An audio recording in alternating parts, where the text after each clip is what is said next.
Saitama a juste à éternuer sur Goku pour le vaincre et je suis très sérieux. J'ai récemment expliqué pourquoi Saitama prend tout le verse de Dragon Ball de façon simple et logique.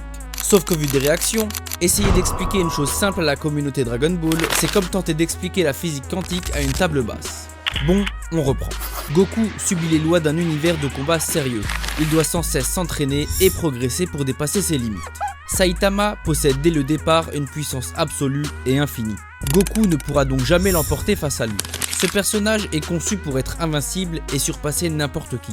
Mais au vu des commentaires au QI négatifs, je dois réexpliquer ça plus simplement. On ne le dira jamais assez, mais comparer deux personnages d'univers différents n'a aucun sens. En revanche, cette comparaison reste faisable sur un point précis. On compare deux concepts narratifs opposés. Certains me parlaient d'attaques spécifiques, de vitesse ou de puissance. Les gars, on compare pas Messi et Ronaldo ou Tyson et Ali.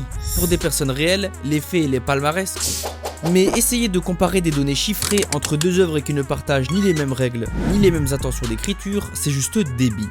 De plus, comme le grand Stanley l'a dit, pour des personnages fictifs, tout ça ne compte pas. Le seul facteur majeur, c'est le scénario et qui doit gagner pour l'histoire. The one question I'm always asked, who would win in a fight? And there's one answer to all of that. It's so simple. Anyone should know this. The person who'd win in a fight is the person that the scriptwriter wants to win. These are fictitious characters. The writer can do whatever he wants with them.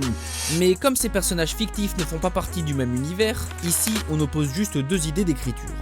L'une demande de s'entraîner pour dépasser ses limites, l'autre offre une puissance infinie dès le départ. Goku est l'archétype du héros de Shonen Neketsu.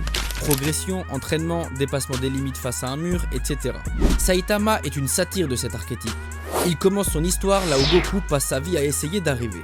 Donc oui, Saitama explose Goku et tout son verse de par son concept même.